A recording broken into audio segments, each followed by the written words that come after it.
नमस्कार, मी डॉक्टर कविता राणे. लक्षवेधीमध्ये आपल्या सर्वांचं स्वागत. अमेरिकेचे अध्यक्ष डोनाल्ड ट्रम्प यांनी एक नवी घोषणा केली आहे आणि या नव्या घोषणेसोबत जगाचा श्वास रोखलाय.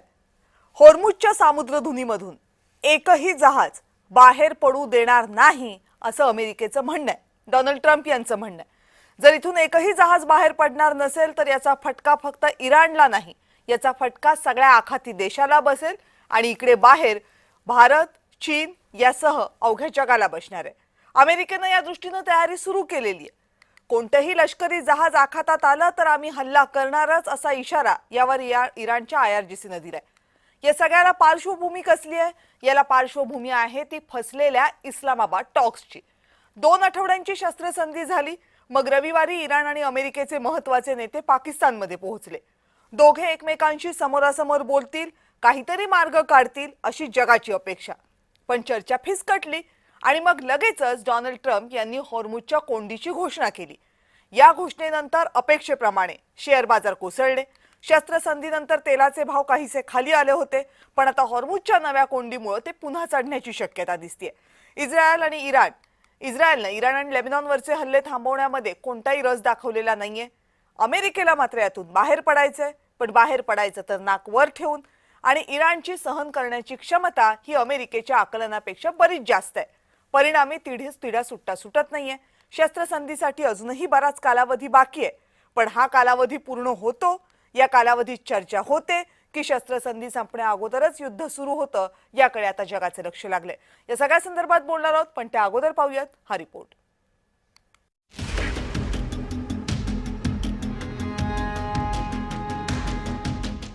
इराण आणि अमेरिकेत पुन्हा एकदा युद्ध सुरू होण्याची चिन्ह दिसू लागली आहेत. याचं कारण म्हणजे अर्थातच डोनाल्ड ट्रम्प.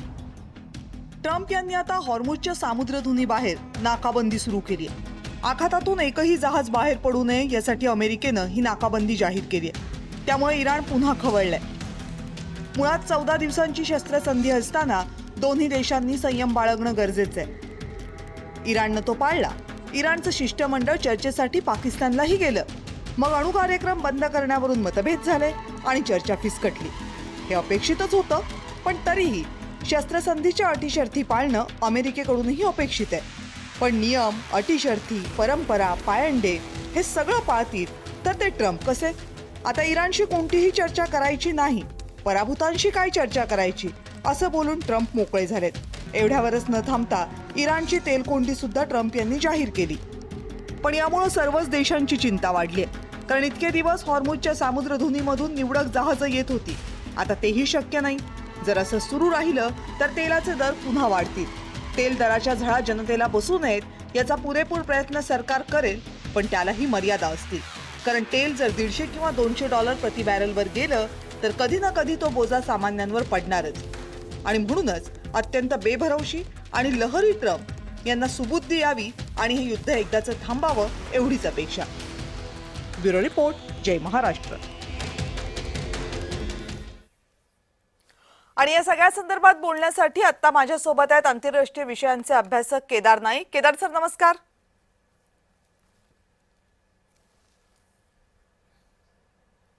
केदार सर, माझा आवाज येतोय? हा, आय थिंक.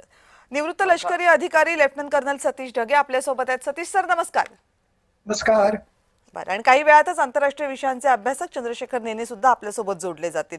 सतीश सर, मला वाटतं ही चर्चा सुरू होण्याच्या 1 दिवस अगोदर आपण चर्चा केली होती आणि तेव्हा तुम्ही स्पष्ट सांगितलं होतं त्यातनं काही निघणार नाहीये. ते तुम्हाला अंदाज आलाच होता. रादर त्या चर्चेमध्ये जेवढे जण बसले होते त्या सगळ्यांनी सांगितलं होतं की ही चर्चा सक्सेसफुल होण्याची चिन्ह फारच कमी आहे. आणि तसंच झालंय. चर्चा काही सक्सेसफुल झाली नाहीये. आता ही जी शस्त्रसंधी झाली ती तरी किमान सांगितले तेवढी 2 आठवडे टिकणार आहे का? अशी अपेक्षा करूया की 2 आठवडे ती त्या ठिकाणी टिकेल. पण बरेचसे फॅक्टर्स आता येणाऱ्या काळामध्ये काय होतं ते पाहावं लागेल. पण पहिलेच म्हणजे तुमच्या प्रश्नाचं उत्तर पहिले मी देतो आणि मग त्याच्याशी सपोर्टिंग ज्या वेगवेगळ्या गोष्टी आहेत त्या आपण माझ्या मते चर्चा त्या ठिकाणी करता येईल. मला अजूनही वाटतं की ही शस्त्रसंधी त्या ठिकाणी टिकेल. फक्त ही शस्त्रसंधी त्या ठिकाणी टिकणार नाही तर हा पॉज सुद्धा जो आहे पुढे त्या ठिकाणी ढकलला जाईल. महत्वाचं एकुलतं एक कारण मला असं त्या ठिकाणी वाटतं की मुळातच मागच्या 5 ते 6 आठवड्यांमध्ये डोनाल्ड ट्रम्प यांची रणनीती जी आहे कोअर्सिव्ह डिप्लोमसीची आहे. जिथे शक्य आहे तिथे दबाव तंत्राचा ते त्या ठिकाणी वापर करतात. एक गोष्ट. त्या अनुषंगानं आत्ताची सुद्धा गोष्ट आहे, पण त्याला इतकं हलक्यामध्ये घेणं हे माझ्या मते जे आहे ते चुकीचं त्या चुकीचं ठिकाणी ठरेल. दिसेल. नक्कीच काहीसा आक्रमक हा अमेरिका येणाऱ्या काळामध्ये आपल्याला होताना दिसेल, पण मी जे म्हणतोय की ही शस्त्रसंधी अजूनही पुढे ढकलल्या जाण्याची शक्यता आहे आणि त्याच्याही पलीकडे जाऊन मला वाटतं की येणाऱ्या काही दिवसांमध्ये ही पण घोषणा होईल की आता पुढचा राऊंड ऑफ निगोशिएशन हा कुठे होणार आहे. ओमानमध्ये होईल, इजिप्तमध्ये होईल, जिनेवामध्ये होईल, जिथे कुठे त्या ठिकाणी होईल त्याची सुद्धा घोषणा येणाऱ्या काही दिवसांमध्ये त्या ठिकाणी होऊ शकते. आणि त्याच्यासाठी सर्वात महत्वाचं कारण म्हणजे तुम्ही दोन्ही बाजूची अधिकृत विधानं जर लक्षात घेतली, इराणकडचं सुद्धा अधिकृत विधान फुल आणि स्टॉप नाही लावलाय कुणीच.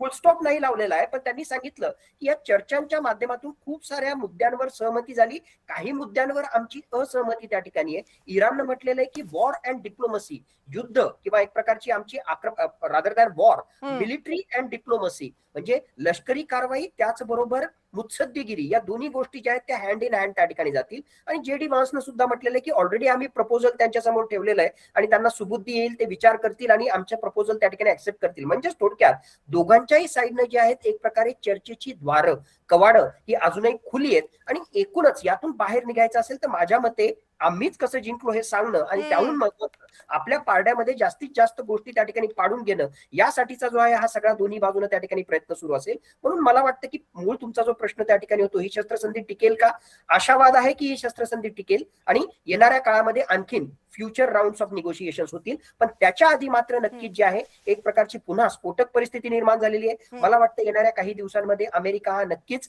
नेव्हल कारवाईच्या माध्यमातून, नौदलाच्या माध्यमातून आक्रमक त्या ठिकाणी होईल. आता इराण त्याला कसा रिस्पॉन्ड करतो आणि सगळ्यात महत्वाचं हे जर चिघळत गेलं आणि ज्या प्रकारचा आपल्याला हा कव त्या ठिकाणी दिसतोय, याच्यानंतर या स्ट्रेट ऑफ होर्मुझ नंतर बाब मंडेब सुद्धा चोक करण्यासाठी इराण येणाऱ्या काही दिवसांमध्ये, काही आठवड्यांमध्ये पुढाकार घेईल अशा प्रकारची चिन्ह निर्माण होताना आज घडीला तरी मला वाटतात.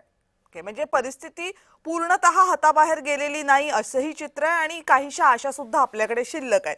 केदार नाईक सर, आता ही जी चर्चा झालेली आहे त्याच्या आधीची परिस्थिती आणि चर्चेनंतरची परिस्थिती यामध्ये नेमकं काय बदललंय हे सांगा. आणि त्याच्यासाठी दोन मुद्द्यांचा प्रामुख्याने आधार तुम्ही घ्यावा असं मला वाटतं. एक तर न्यूक्लिअर कॅपॅबिलिटीज इराणच्या याच्याबद्दल अमेरिकेची असलेली नापसंती आणि दुसरं अर्थातच होर्मुझ. 3 मागण्या जेडी व्हान्स यांनी सरळ सरळ ठेवल्या होत्या की एक म्हणजे तुम्ही तुमचं एनरिचमेंट थांबवावं, दुसरं म्हणजे तुमचे जे एक्झिस्टिंग न्यूक्लिअर स्टॉक पाईल्स आहेत ते शिप आउट करावेत, ट्रान्सफर आउट करावेत, आणि तिसरं म्हणजे की तुमच्या ज्या एक्झिस्टिंग एनरिचमेंट फॅसिलिटीज आहेत त्या पूर्णतः डिस्ट्रॉय कराव्यात किंवा संपवाव्यात.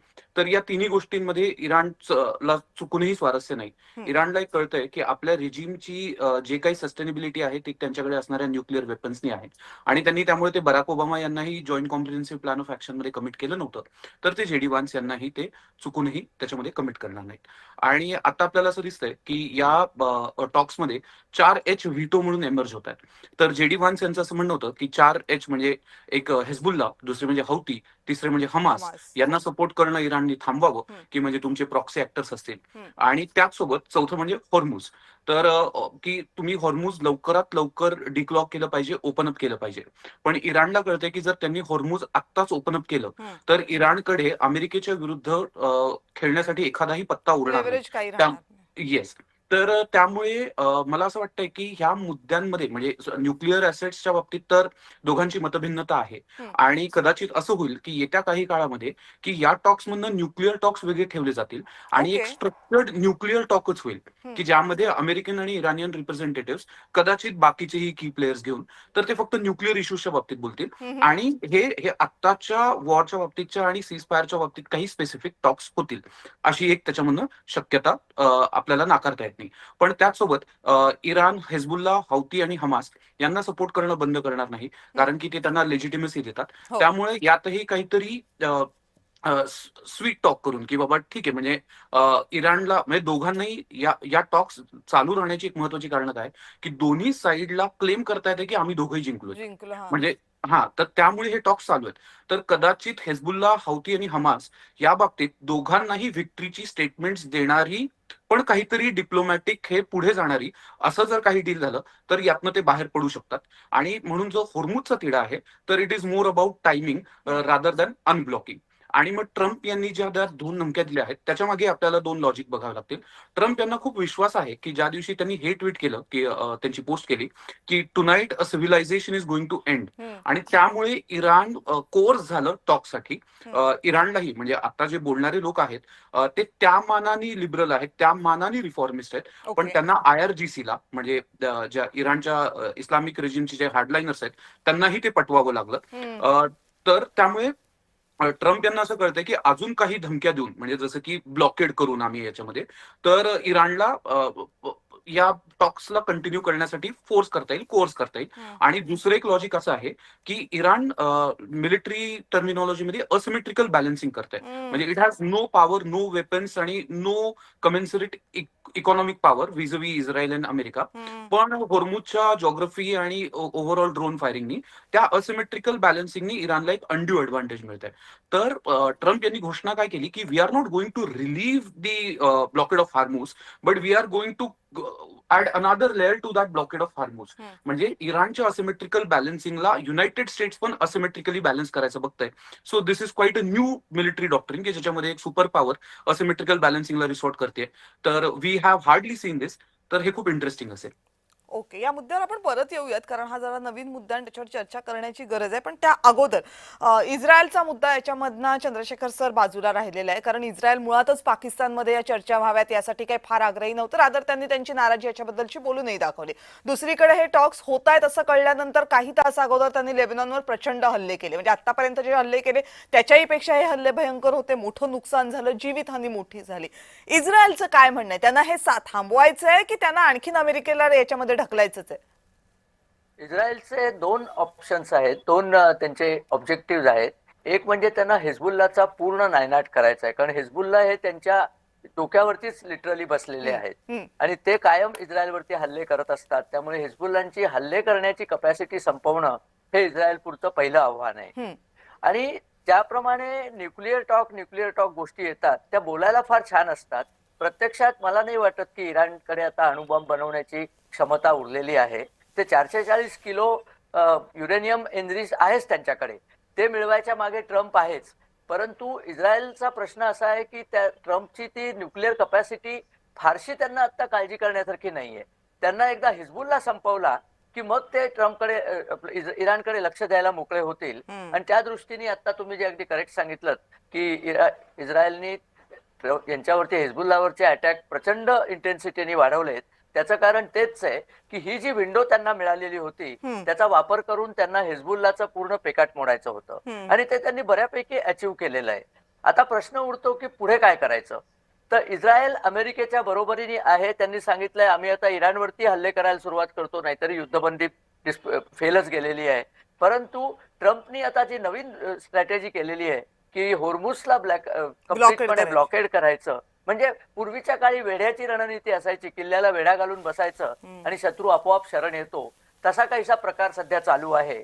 तो किती यशस्वी होईल हे इराणची कपॅसिटी आता किती उरली आहे त्याच्यावरती अवलंबून आहे. आणि तुम्ही जर आता इराणमधले काही व्हिडिओज पाहिले, मला काही ते मिळाले बघायला, तर इराणमध्ये सध्या प्रचंड महागाई झालेली आहे. म्हणजे एका अंड्याला 17,000 रियाल लागतात अशा टाईपची काहीतरी विचित्र महागाई झाली आहे. पाणी नाहीये त्याच्याकडे, खाणं पिणं नाहीये. आणि ट्रम्पनी जी इराणकडे जाणारी जहाजं रोखली आहेत त्याच्यामध्ये चीनकडनं त्यांना अन्न सुद्धा जात होतं, ते सुद्धा रोखलं जात आहे. आणि इराण जर ऑइल बाहेर विकू शकला नाही तर त्यांच्या पैशाचा सोर्स सुद्धा थांबतो. तर ट्रम्पची स्वाभाविक इच्छा ही आहे की इराणला इतकं घुसमटून टाकायचं की ते शरणागतीला तयार होतील. आता सुद्धा इराणचं सरकार फारसं काही या लढाई चालू ठेवण्याच्या बाजूचं नाहीये. पण IRGC त्यांच्या डोक्यावर जे बसून आहेत ते त्यांना शरणागती सहजासहजी स्वीकार करू देणार नाहीत. 70 माणसांचं डेलिगेशन पाकिस्तानला आलं होतं, त्यात IRGC ला न्यायचं काहीच कारण नव्हतं. पण IRGC was there as a regulator की यांनी काहीतरी भलतंच आश्वासन देऊ नये म्हणून IRGC त्यांच्यावरती पाठवलं होतं. ट्रम्पचा उद्देश पुन्हा वेगळाच होता. त्याला ऍक्च्युली त्यांनी जे JD व्हॅन्सला पाठवलं होतं त्यांचं पॉलिटिकल स्टेचर कमी करणं हा ट्रम्पचा उद्देश असावा असं वागणूक आहे. आणि ते टॉक्स फेल गेल्यामुळे आता JD व्हॅन्सला काहीही क्लेम करता येत नाहीये. ट्रम्पनी जर हे वेढ्याचं टेक्निक पुढच्या 5-7 दिवसात यशस्वी झालं तर Trump is clear all the way. कारण एकदा ट्रम्प लढाई जिंकल्यानंतर ते निवडणूक सुद्धा जिंकतील आणि त्यांच्यावरचं जे एक्झिस्टन्शियल क्रायसिस आहे, कारण निवडणूक जर ट्रम्प हारले तर दुसऱ्या दिवशी त्यांच्यावर इम्पिचमेंट प्रोसेसिंग अमेरिकेत सुरू होतील. त्यामुळे त्यांचं लक्ष सगळं त्याकडे लागलेलं आहे. आणि ब्लॉकेड करता त्यांनी केवढी पॉवर उठली आहे हो. सगळी जहाजं तिथे आणून ठेवली आहेत, एअरफोर्स कामाला लावलंय आणि इराणला हुकीचू करून नाही देण्याची त्यांनी योजना केली आहे.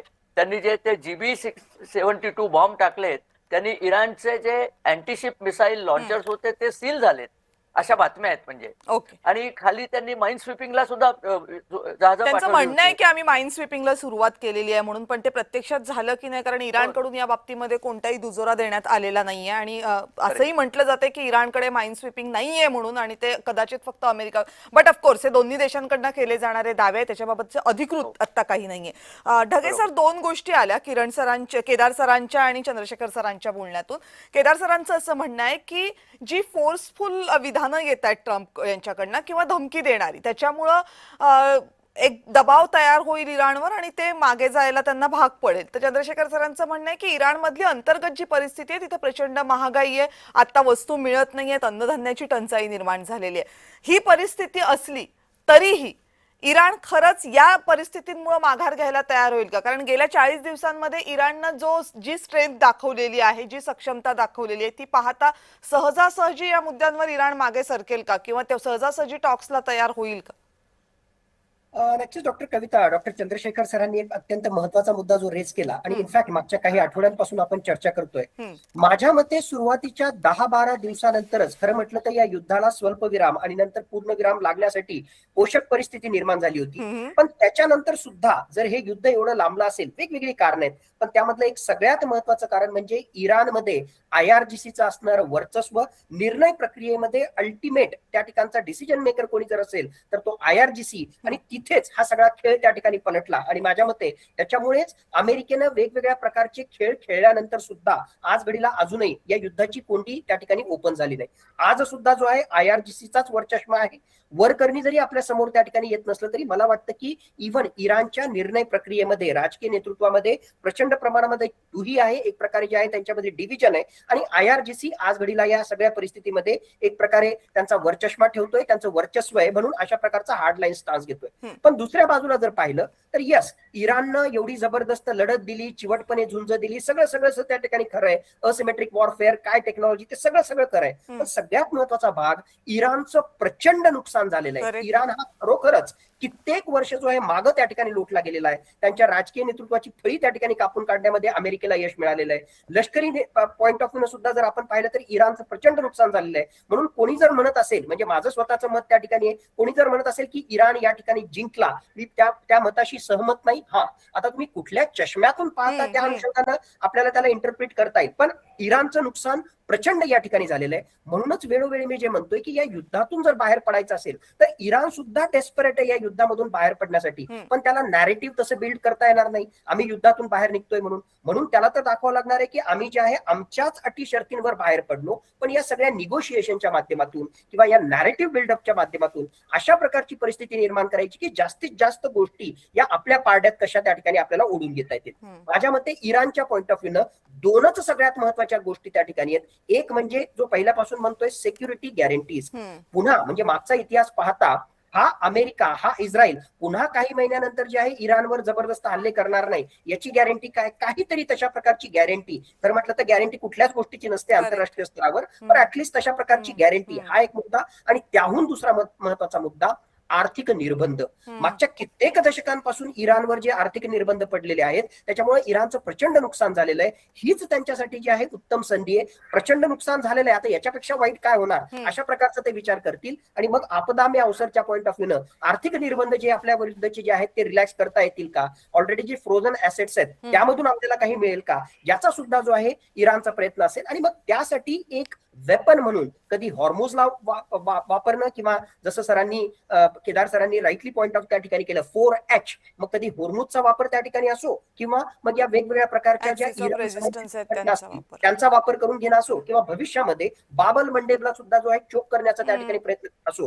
ह्या सगळ्या वेगवेगळ्या प्रकारचे जे आहेत तंत्र मंत्र इराण त्या ठिकाणी वापरताना दिसतोय. पण पुन्हा नटशेल मध्ये माझ्या मते इराण असो किंवा अमेरिका असो, दोघेही डेस्परेट आहेत या युद्धातून बाहेर पडण्यासाठी. पण आम्ही हारलो, आम्ही एक पाऊल मागे सरकलो हे कोणालाही यातून जे आहे आम्हीच आम्हीच जिंकलो हे प्रोजेक्ट करण्याचा जो आहे आटापिटा त्यांचा चालू आहे आणि त्यासाठी दबाव तंत्राचा भाग म्हणून अमेरिका पण काही कारवाई त्या ठिकाणी करण्याचं दाखवतोय आणि इराण सुद्धा जे आम्ही मागे हटलो नाही, आम्ही सुद्धा तयार आहोत हे दाखवण्याचा त्या ठिकाणी प्रयत्न करतो. म्हणजे हे जेव्हा सगळं सुरू झालं होतं तेव्हा आपण सगळ्यांनी चर्चेत जे म्हटलं होतं की हे युद्ध काय फक्त जमिनीवरचं किंवा हवेतलं युद्ध नसेल, ही नॅरेटिव्हची सुद्धा लढाई असेल. त्यामुळे आता या नॅरेटिव्हच्या लढाईमध्ये कोण आणखीन बाजी मारते हे महत्वाचं असेल आणि इराण सुद्धा त्यासाठी प्रयत्नशील आहे आणि अमेरिका सुद्धा त्यासाठी प्रयत्नशील आहे. इस्रायलला या सगळ्याचा काही फरक पडतो असं काही दिसत नाहीये केदार सर. पण याच्यातला आणखीन एक मुद्दा गेल्या 24 तासात आलेल्या बातम्यांचा, चीन याच्यामध्ये इराणला एअर सिस्टीम देईल, एअर डिफेन्स सिस्टीम, अशी एक बातमी होती. जर चीननं ते केलं, जर चीननं शस्त्रास्त्र दिली तर अमेरिका चीनवर 50% टॅरिफ लादेल असंही म्हटलं गेलं. दुसरी एक बातमी आहे की पाकिस्ताननं आपलं सैनिक आणि आपलं हवाई दल याच्यामध्ये उतरवण्याचा निर्णय घेतला. या दोनही गोष्टींमध्ये केदार सर मुळात तथ्य किती आहे आणि या दोनही गोष्टी जर होणार असतील तर मग ही व्याप्ती वाढते असं म्हणायचं का? सर्वप्रथम म्हणजे जे चीनचं जे आलेलं आहे तर ते डोनाल्ड ट्रम्प यांनी एका दिलेल्या असोसिएटेड प्रेसच्या इंटरव्ह्यू मध्ये सांगितलंय की चीनने कदाचित शस्त्रास्त्र दिले असावीत किंवा नसावीत, म्हणजे ट्रम्पच्या टिपिकल स्टाईलमध्ये. मला वाटत नाही ते देतील, पण जर तरी त्यांनी दिली असतील तर मग त्यांच्यावर हे 50% टॅरिफ्स घ्या. म्हणजे असं त्यांनी अगदीच एका रिअल इस्टेट डीलर किंवा गुंठा मंत्र्यासारखीची त्यांची नेहमीची भाषा त्याच्यामध्ये केलेली आहे. ते गुंठा मंत्रीच आहेत, म्हणजे he is basically real estate dealer.